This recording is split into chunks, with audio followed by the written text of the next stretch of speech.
बिस्मिल्लाहिर्रहमानिर्रहीम।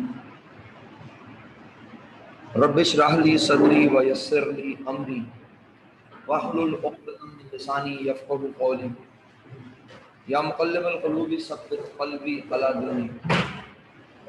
अस्सलामु अलैकुम व रहमतुल्लाहि व बरकातुहू to all my dear students. I hope all of you would be fine by the grace of Almighty Allah. And wa alaikum assalam wa rahmatullahi wa barakatuhu. Yesterday we were discussing merchandise inventory related adjustment. कि merchandise inventory क्यों debit हो रही है और expense and revenue summary क्यों credit हो रहा है। ठीक है, मतलब तुमने कल ऑनलाइन क्लास सही आज की यहाँ से नजर नहीं आएगा मुझे लगता है। सोच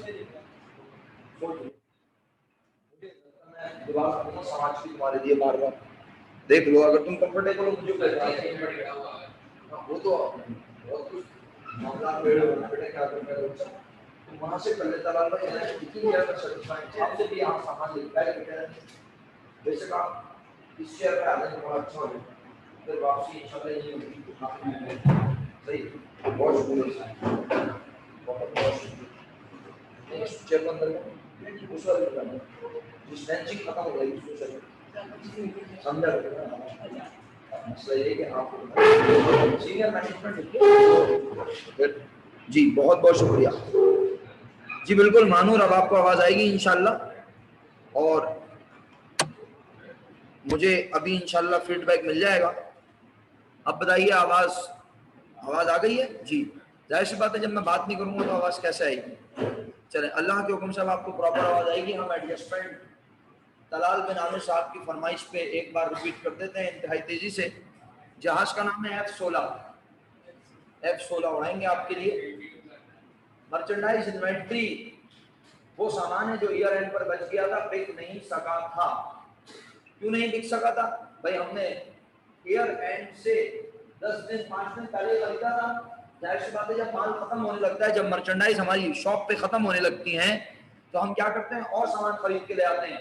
ये थोड़ी सोचते हैं कि बिल्कुल खत्म हो जाएगा फिर खरीदूंगा या नए साल के पहले दिन खरीद के लाऊंगा, तो हम फर्दर मर्चेंडाइज खरीद के ले आए ये सोच के कि कहीं ऐसा ना हो कि अचानक माल बिल्कुल खत्म हो जाए तो हम और माल खरीद के ले आए, लेकिन वो मंथ के एंड तक ईयर एंड तक बिक नहीं सका।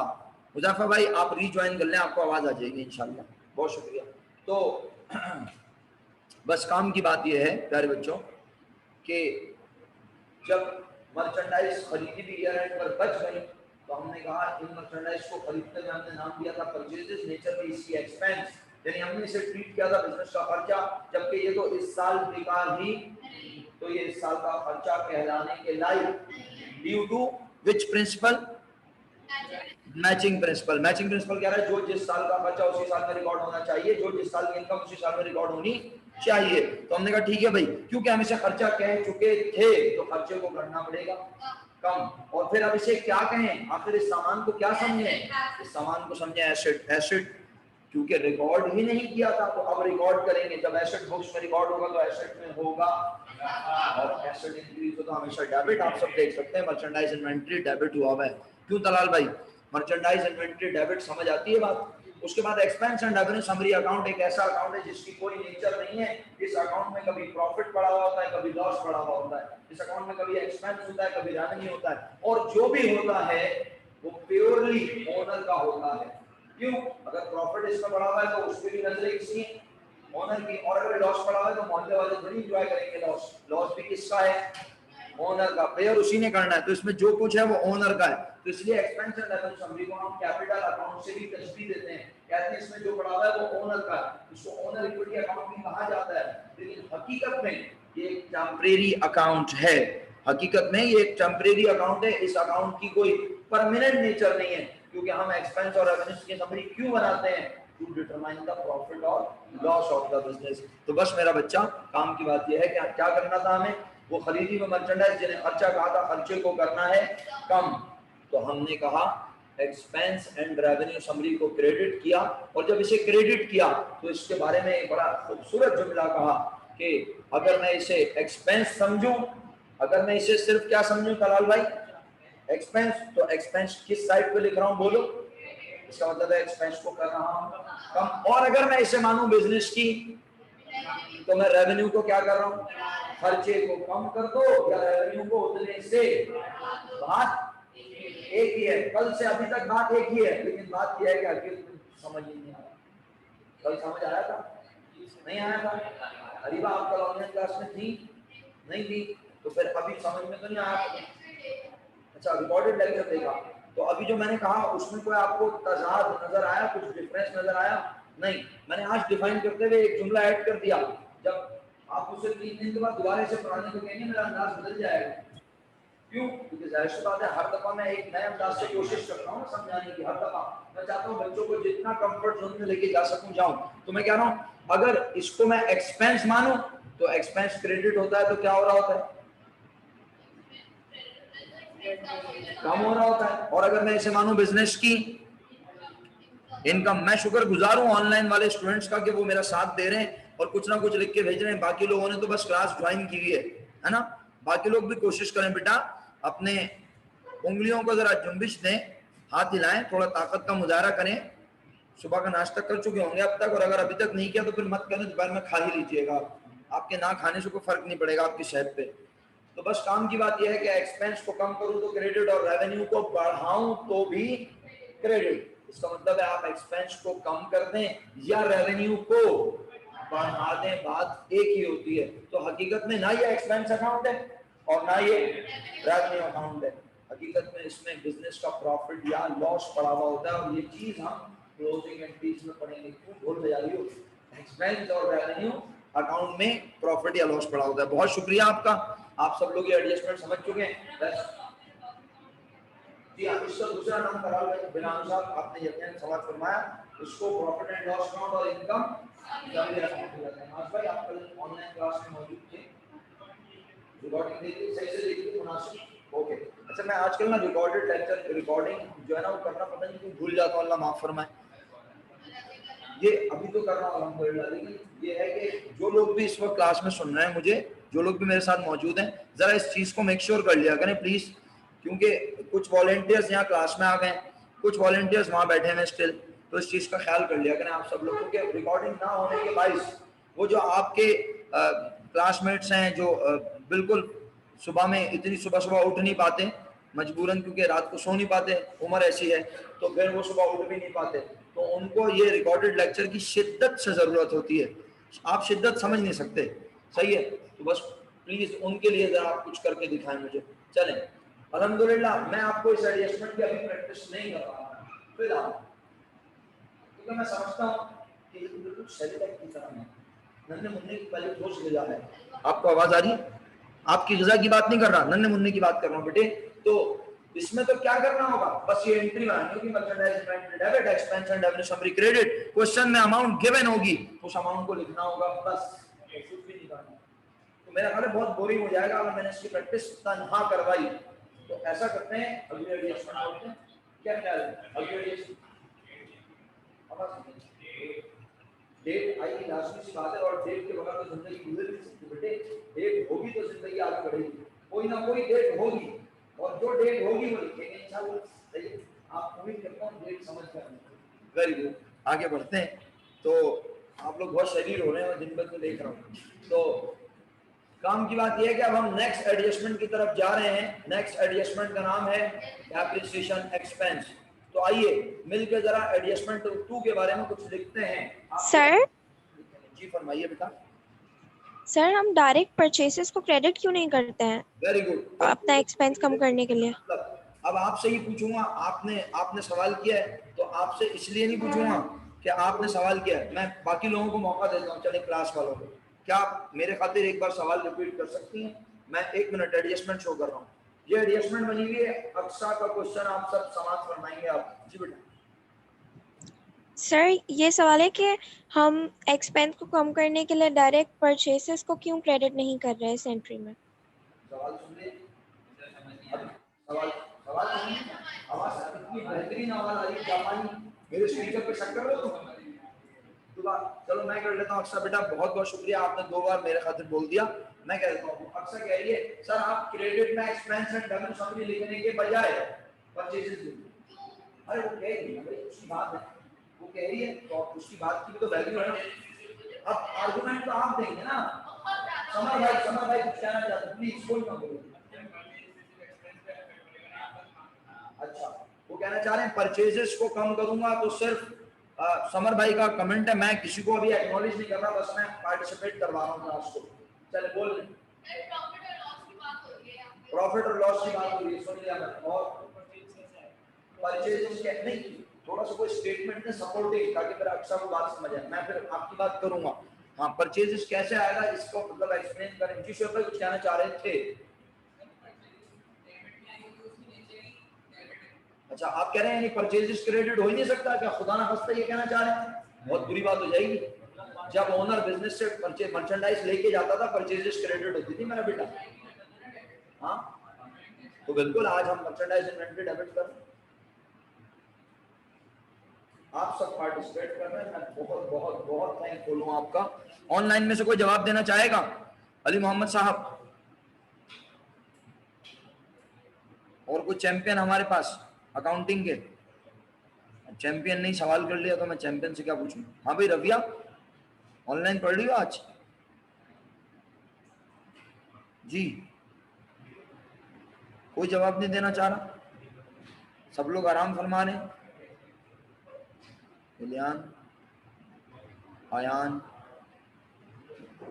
अच्छा जी, चले मैं जवाब दे दूं भाई। अब आप देखें, बड़े इत्मीनान से सुने, क्वेश्चन उन्होंने रेज किया, क्वेश्चन तो समझ गए ना, पूरी क्लास क्वेश्चन समझ गई है कि क्रेडिट में परचेज क्यों नहीं लिखा।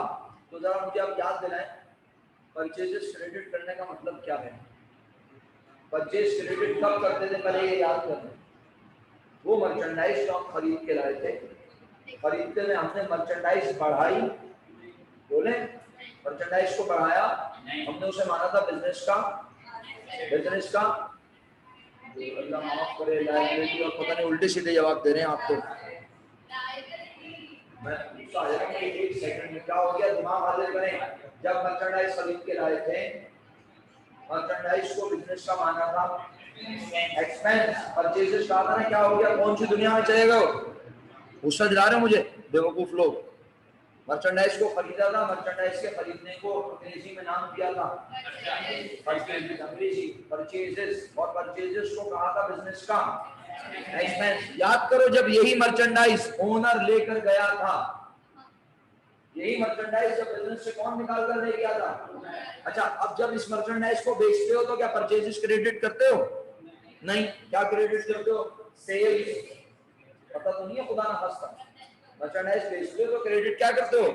सेल्स। और जब यही मर्चेंडाइज ओनर विड्रॉ करता है, निकालता है बिजनेस से, तो ड्राइंग तो डेबिट होती है, क्रेडिट क्या होता है?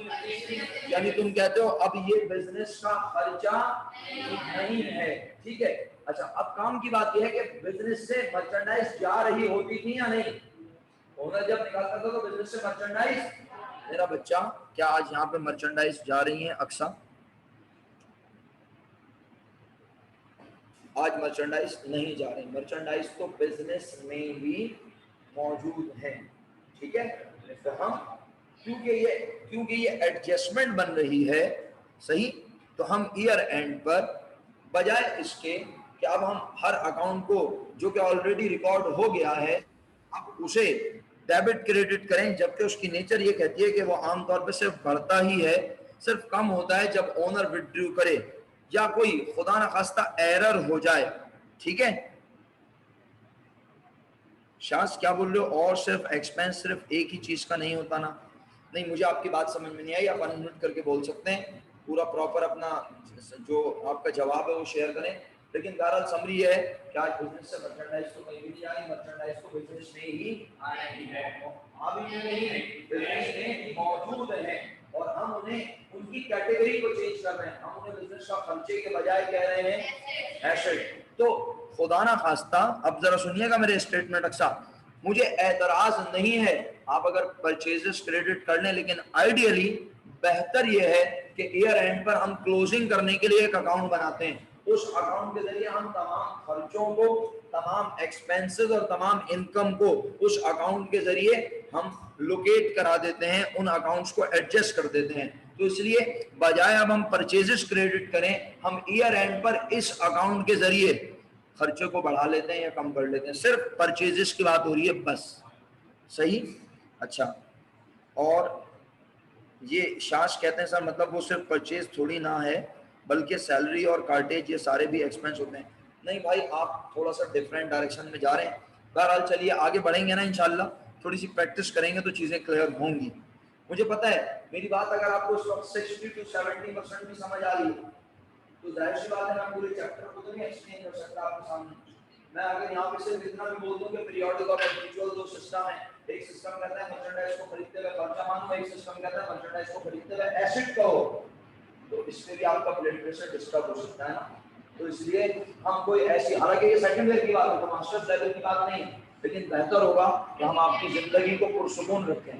बस फिलहाल अभी इतना है, इतना ही रखें। इसमें किसी किस्म की कोई कॉम्प्लिकेशंस आ ही नहीं सकती, तो मैं क्यों मुश्किल बनाऊं आपकी जिंदगी। आगे जाके कुछ कंपटीशन इन्वॉल्व होगी, वो भी इसमें नहीं, कॉस्ट ऑफ गुड्स सोल्ड से रिलेटेड, तब मैं वो डिस्कस करूंगा। राइट? तो प्यारे बच्चों, डेप्रिसिएशन की एडजस्टमेंट पर चलता हूं, और डेप्रिसिएशन के एडजस्टमेंट में आइए कुछ अंग्रेजी आप लोग मेरे साथ साथ देख रहे हैं। आप इसको, इस एडजस्टमेंट को एडजस्टमेंट 1 जहां खत्म हुई है उसके नीचे से लिखते हैं। बिल्कुल सही है, समझ गए मैं क्या कह रहा हूं? जहां एडजस्टमेंट 1 आपने ये जहां पे, यानी ये आखिरी लाइन है ना आपके रजिस्टर में, ये इसके बाद 2 लाइनें छोड़ें और 2 लाइन छोड़कर अब आप एडजस्टमेंट नंबर 2 लिखें। आइए हम अंग्रेजी लिखते हैं।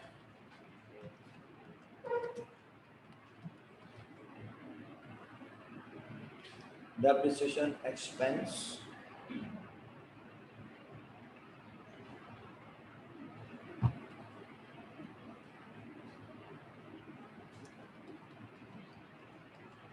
allows for depreciation, provision for depreciation,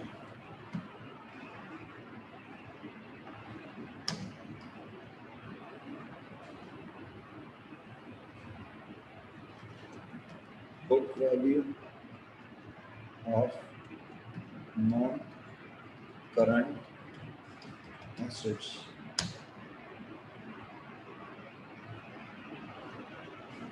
जी बिल्कुल, शुक्रिया उज़ैफा आपके बताने के लिए।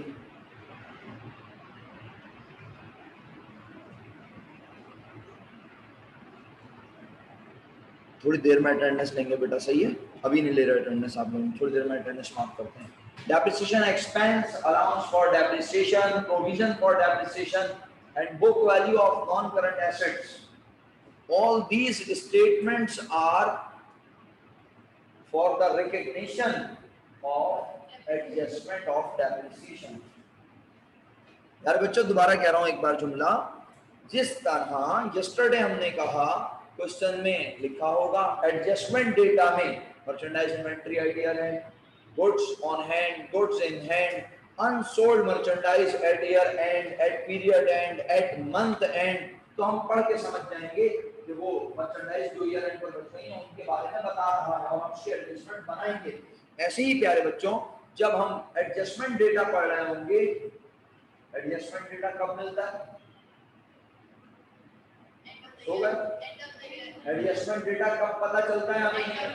रोजाना पता चलता रहता है, साल के आखिर में पता चलता है। अच्छा, ये ऑनलाइन वाले मेरी आवाज सुन पा रहे हैं? तो जवाब क्यों नहीं आया अभी तक, कितनी देर?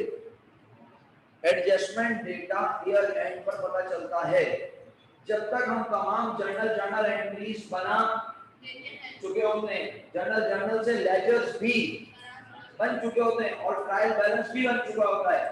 ट्रायल बैलेंस में सारे अकाउंट नजर आ रहे होते हैं, लेकिन जब हम देखते हैं कि अभी तो इन अकाउंट्स को या तो बढ़ाना है या यानी इनको एडजस्ट करना है ड्यू टू मैचिंग प्रिंसिपल, तो हम ट्रायल बैलेंस के बाद एडजस्टमेंट डेटा हमें मिलता है और फिर हम एडजस्टमेंट के जरिए उन अकाउंट्स को या तो बढ़ाते हैं या, तो फिर वो जो ट्रायल बैलेंस में उनकी पोजीशन नजर आ रही थी क्या अब तो वो रहेगी, तो अल्लाह के हुक्म से हम ट्रायल बैलेंस में वो एडजस्टमेंट के इफेक्ट को डालकर एक नई चीज बनाना सीखेंगे जिसका नाम होगा एडजस्टेड ट्रायल बैलेंस। क्या नाम होगा? अल्हम्दुलिल्लाह ट्रायल बैलेंस तक सब लोग पढ़ चुके हैं, जिन्होंने नहीं पढ़ा वो पढ़ रहे हैं, कभी ना कभी पढ़ रहे हैं, फिलहाल वो पढ़े में बेचारे कहीं भी पढ़े में हैं। लेकिन काम की बात क्या बोल रहा हूँ, आप जब मेरे साथ क्या क्या पढ़ चुके हैं, जर्नल, लेजर, और जर्नल से लेजर बना, लेजर से ट्रायल बैलेंस बना। अब ट्रायल बैलेंस के बाद आगे क्या करेंगे, ट्रायल बैलेंस के बाद क्वेश्चन में दी गई होंगी एडजस्टमेंट्स, और मैं आपको ऐसे ही सवाल दिखाऊंगा। ट्रायल बैलेंस क्वेश्चन में बना हुआ होगा, एडजस्टमेंट क्वेश्चन में गिवन होंगी। हम डायरेक्ट एडजस्टमेंट ट्रायल बैलेंस बना ही नहीं सकते। सर क्यों? क्योंकि जिस तरह आपको मैं पहले जर्नल लेजर नहीं बनवा सकता डायरेक्ट, पहले आप जर्नल बनाते हैं, और अब आप इतने ज़हीन हो चुके हैं कि अब आप जर्नल अपने दिमाग में भी बना सकते हैं। अगरचे को कुछ लोग कह रहे हैं नहीं सर ये हमारे बस की बात नहीं है, कोई बात नहीं, वो तो अभी रजिस्टर में नहीं बना पाए तो दिमाग में क्या बनाएंगे। चलो कभी ना कभी अल्लाह तुम्हें काबिल कर देगा, जब तुम दिमाग में बनाने के काबिल हो जाओ तो फिर तुम जर्नल लेजर डायरेक्ट बना सकते हो, बना लेना। ऐसे ही एडजस्टमेंट भी दिमाग में बनाई जा सकती है, लेकिन बहुत दूर है ये लेवल। कम से कम मेरे ज्यादा ख्याल है 20 दिन से पहले इस लेवल पे आप नहीं पहुंच सकते। वो भी 20 दिन आप मेरी मर्जी के मुताबिक चलें, जैसे मैं पढ़ा रहा हूँ पढ़ें, प्रैक्टिस करें, जिस अंदाज से सिखा रहा हूँ वैसे सीखें, तो फिर जाकर मुझे लगता है अल्लाह ने चाहा इंशाअल्लाह आप एडजस्टमेंट दिमाग में बनाकर उसका इफेक्ट ट्रायल बैलेंस में सोचकर आप डायरेक्ट एडजस्टेड ट्रायल बैलेंस बनाना सीखेंगे। और एडजस्टेड ट्रायल बैलेंस सीखेंगे तो एडजस्टेड ट्रायल बैलेंस से आगे की चीज है income statement, balance sheet, closing entries, reversing entries, opening entries, और सबसे आखिर में पढ़ेंगे preparation of correction of error. Correction of error मैंने छोड़ा हुआ है, ठीक है। बहरहाल आई होप कि आप मेरी बातों को बहुत ज्यादा गौर से सुनना है और ये सारी बातें काम की, क्योंकि मैं कनेक्शंस बनाने की कोशिश कर रहा हूँ। कनेक्शन बनेगा तो काम करने में इंटरेस्ट भी डेवलप होगा, वरना बस एडजस्टमेंट पढ़ रहे पता नहीं क्यों पढ़ रहे और कहाँ इसका काम होगा।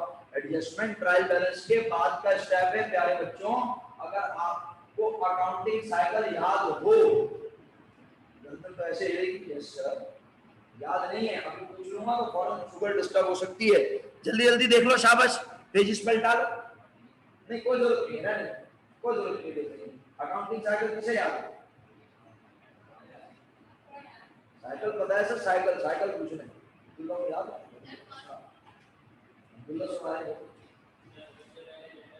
हाँ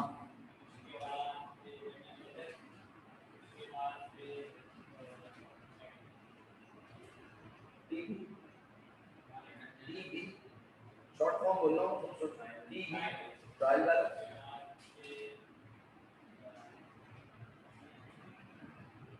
फिर जो पढ़ा रहा हूँ मेरा बेटा एडजस्टमेंट्स, एडजस्टमेंट्स के बाद एडजस्टेड ट्रायल बैलेंस भी आप, ये तो मैं आपको बिल्कुल डिटेल में बहुत बता रहा हूँ, वरना आप कह सकते हैं फाइनेंशियल स्टेटमेंट्स। क्या कह सकते हैं? Financial statement. फाइनेंशियल स्टेटमेंट में इनकम स्टेटमेंट और बैलेंस शीट आती है, सही है। अब बोलिए, नहीं आ रही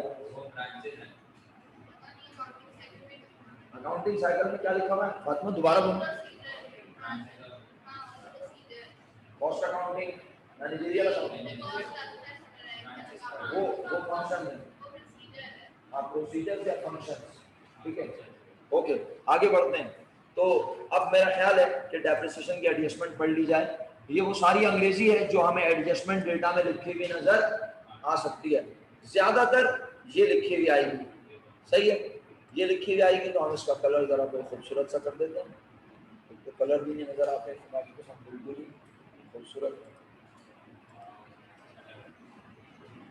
जबकि बुक वैल्यू जो है उसको हम हल्का सा ऊपर बिठा देते हैं। इसका मतलब ये है कि इसके आने के चांसेस बहुत कम है, बहरहाल आ सकता है ये, सही है। अब क्या मतलब है डेप्रिसिएशन का? जब बचपन में हमने chart of account, list of account, head of accounts पढ़े थे, तो वो लिस्ट ऑफ अकाउंट भी तो शो करने थे ना आज की क्लास में। सर बहुत बहुत शुक्रिया, आपने याद दिलाया था, मुझे आपकी बात याद आ गई। मैं इसको आप अटेंडेंस मार्क करें ऑनलाइन वाले इतनी देर, शाबाश। ऑनलाइन वाले स्टूडेंट से रिक्वेस्ट है कि वो अपनी अटेंडेंस मार्क कर लें। मैं इतनी देर SLO1 बेसिक अकाउंटिंग और ये मैं नोट्स आपके सामने ला रहा हूँ।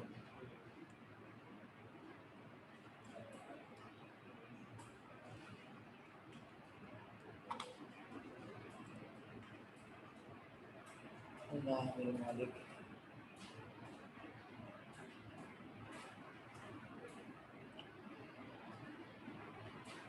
ये मर्चेंडाइज इन्वेंट्री एंडिंग है। बिजनेस का क्या ट्रीट कर रहे हैं इसे देख लीजिए। मर्चेंडाइज इन्वेंट्री एंडिंग को बिजनेस का एसेट ट्रीट कर रहे हैं, ठीक। एडजस्टमेंट में यही पढ़ाया ना। तो क्या मर्चेंडाइज इन्वेंट्री एंडिंग को बस सिर्फ एसेट कहना है, बल्कि अपने खर्चे को कम करना है या उतने रुपए से उसे मान लेना है बिजनेस की इनकम। तो आइए चेक कीजिए। और मर्चेंडाइज इन्वेंट्री एंडिंग कहाँ लिखा हुआ है? नजर आ रहा है? नजर आ रहा है? नहीं आ रहा? कोई बात नहीं, घर जाके देख लीजिएगा रिकॉर्डेड लेक्चर में। मर्चेंडाइज इन्वेंट्री एंडिंग रेवेन्यू में भी लिखा नजर आ रहा है और एसेट में भी लिखा नजर आ रहा है। इसका मतलब है एंडिंग इन्वेंट्री के दो एस्पेक्ट्स हो गए, दो अंदाज हो गए इसके एंडिंग इन्वेंट्री के। एक अब वो है हमारा एसेट और दूसरा वो है हमारी इनकम, यानी हम उसे अपनी इनकम ट्रीट कर रहे हैं। सर इनकम क्यों कह रहे हैं? अरे जितने रुपए से रिकॉर्ड कर लिया था उसे खरीदते हुए अपना खर्चा, अगर उतने रुपए से अपनी इनकम बढ़ा लो तो इफेक्ट ऑटोमेटिकली कैंसिल हो जाएगा, जीरो हो जाएगा। समझ में नहीं आई बात? हेमंत जिंदा पक्का? चलो अल्लाह करे तुम सही बोल रही हो। समझ में तो आ रहा है ना? अभी पूछूंगा थोड़ी देर में तुमसे। तो मर्चेंडाइज इन्वेंट्री एंडिंग अल्हम्दुलिल्लाह हमने और यहाँ भी हमने पढ़ी। और ये इतनी देर देर में कौन क्लास ज्वाइन कर रहा है हमारा? यार हो सकता है आप में से कोई लेफ्ट कर गया तो चलें। नहीं भाई तारिक आजम साहब, आप थोड़ा सा पढ़ने में चूक गए, जरा देख लीजिए अंग्रेजी प्रॉपर। बहुत शुक्रिया आपने इसको पढ़ा। पढ़ने क्या लिखा हुआ है? Merchandise inventory beginning. तो कल ही तो कहा था अल्लाह के हुक्म से, जो इस साल के एंड पर बच गया उसे आग लगा दे। अब वो नेक्स्ट ईयर के फर्स्ट डे बिजनेस में मौजूद होगा। इस साल का खर्चा कहा था लेकिन वो इस साल का खर्चा, तो अब वो किस साल का खर्चा है? तो इस ईयर की एंडिंग नेक्स्ट ईयर की ओपनिंग बिगिनिंग, और वो नेक्स्ट ईयर लाजमी बनेगी बिजनेस का। तो इसीलिए उस बिगिनिंग इन्वेंटरी को एक्सपेंस ट्रीट किया जाता है। नहीं समझ आ रहा? कल ही समझा दिया था, आज तो सिर्फ शो कर रहा हूं आपको कि मर्चेंडाइज इन्वेंटरी बिगिनिंग की नेचर, एक्सपेंस। तलाल भाई मसला लग रहा है।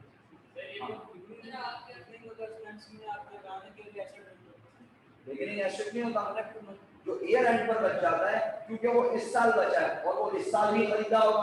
अगर इस साल खरीदा था तो उसे खर्चा कह चुके हैं, खर्चे को किया कम, इनकम कह दिया उसे और उसे मान लिया इस साल बिजनेस का एसेट। और अब नेक्स्ट ईयर वो लाजमी सामान क्या कर दोगे? तो नेक्स्ट ईयर में रेवेन्यू से जनरेट होगा, नेक्स्ट ईयर का एक्सपेंस भी उसे कहा जाएगा। इसीलिए मर्चेंडाइज इन्वेंटरी बिगिनिंग को एक्सपेंस ट्रीट किया जाता है। इस साल की एंडिंग एसेट है और यही एंडिंग एक दिन के बाद एक्सपेंस बन जाएगी, हमारा ओपनिंग भी बनेगी और एक्सपेंस कहा जाएगा। कंफ्यूज नजर आ रहे हैं मुझे, पता नहीं क्यों आप फिजिकल स्टूडेंट्स कंफ्यूज नजर आ रहे हैं। बताएं क्या मसला है? ईमानदारी से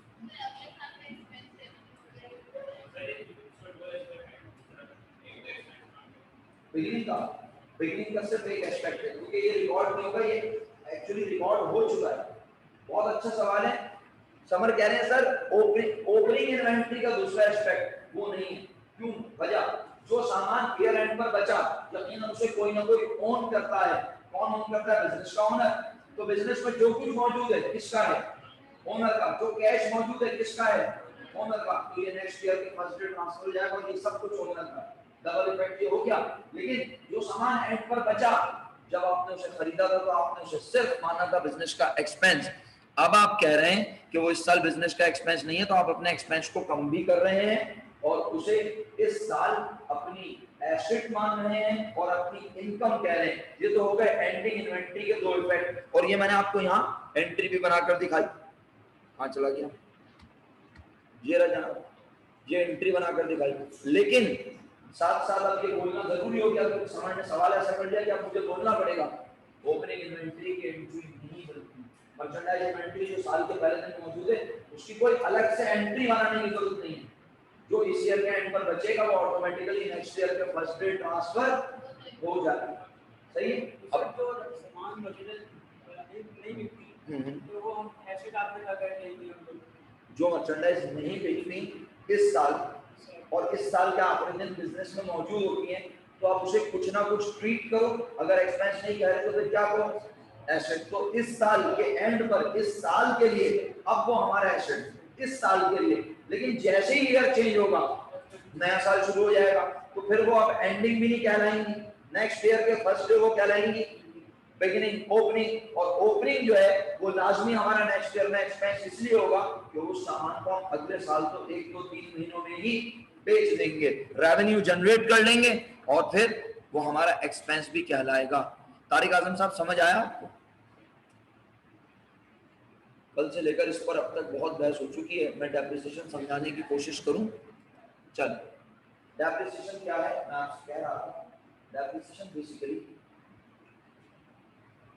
जब आपने बिल्कुल अकाउंटिंग पढ़ना शुरू की तो मैं आपसे आम इंसानों के अंदाज में पूछता था कि बेटा कुछ भी खरीदो, आम इंसान, थोड़ी देर के लिए आम इंसान बनो, कोशिश करो, समझो कि तुम इंसान। और कौन से इंसान? आम। आज आम इंसान समझो अपने आप को।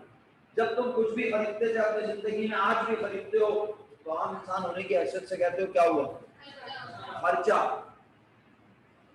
लेकिन अकाउंटिंग में तुमने ये कहा कि हर चीज खरीदने को खर्चा नहीं कहना।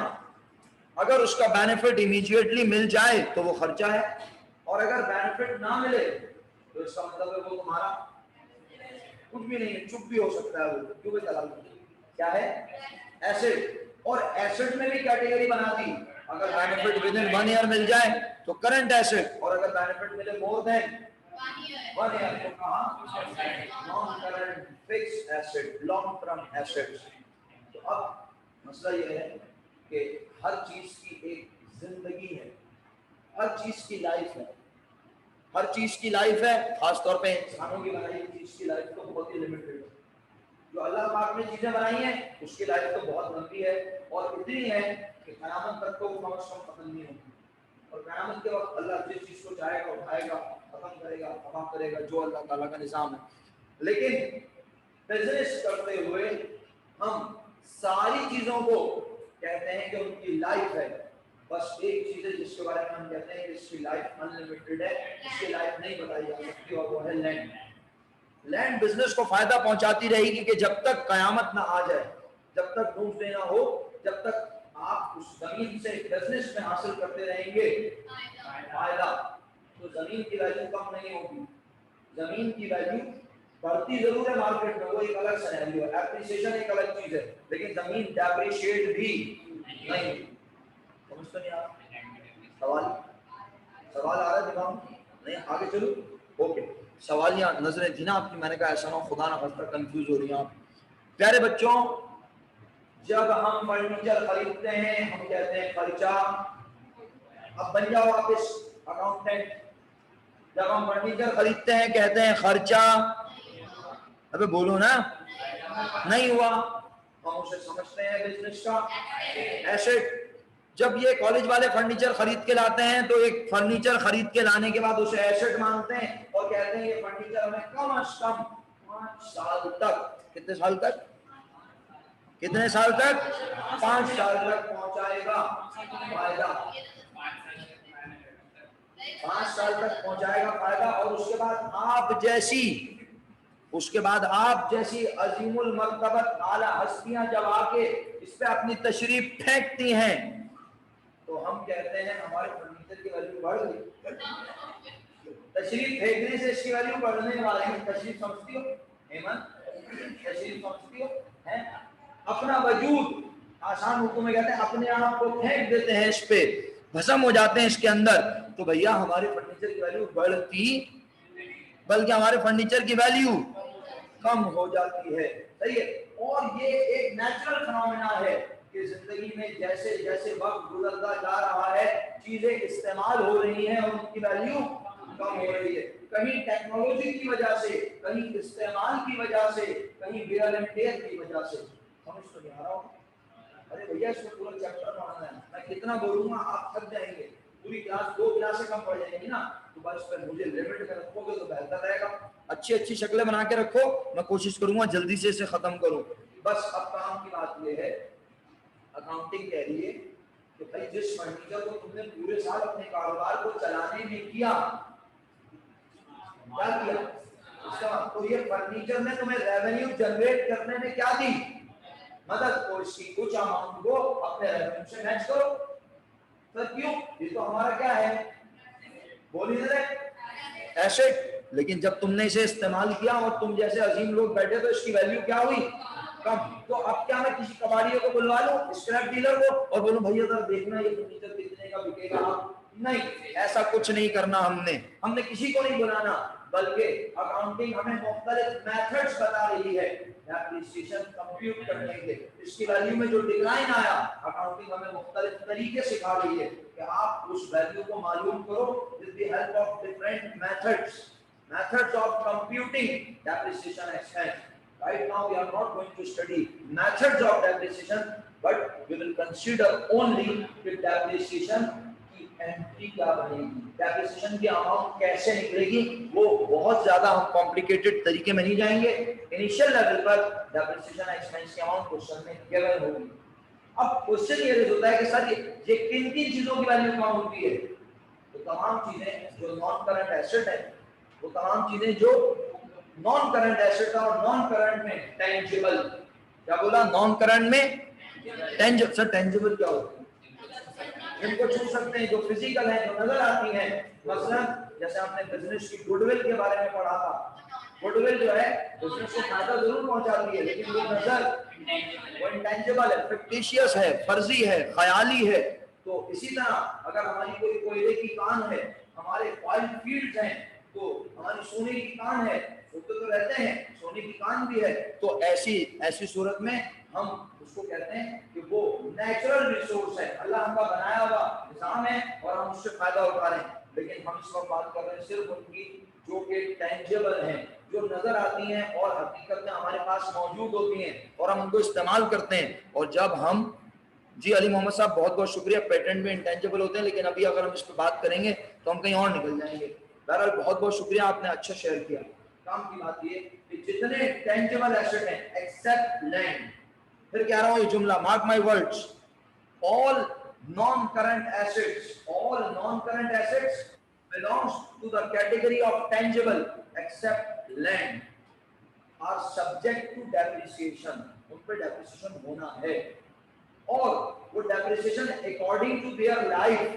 फर्नीचर की जिंदगी 5 साल है, आपने बोला 10 साल, बिल्कुल सही। कोई कह रहा है इक्विपमेंट, कंप्यूटर्स, लैपटॉप, ये तमाम चीजें भी इस बिजनेस में हो रही हैं इस्तेमाल, सही है। इसी तरह फोटोकॉपी मशीन, प्रोडक्ट बनाने के लिए मशीन्स, ऑटोमोबाइल्स, व्हीकल्स, सॉफ्टवेयर बिल्कुल इस्तेमाल हो रहा है मेरा बच्चा, लेकिन सॉफ्टवेयर जो है वो टेंजिबल एसेट नहीं है, सॉफ्टवेयर इनटेंजिबल एसेट है। बिल्कुल कम होती है, मैं कब क्या नहीं होती, लेकिन वो टेंजिबल की कैटेगरी में नहीं है, वो इनटेंजिबल है। और इनटेंजिबल एसेट की वैल्यू जब कम होती है, दैट इज अमोर्टाइजेशन। ये हम पढ़ेंगे डेप्रिसिएशन के चैप्टर में। तो आप बिल्कुल सही सोच रहे हो, गलत नहीं सोच रहे। जब कोयले की कान से कोयला निकालता हूं तो कोयले की कान की वैल्यू भी कम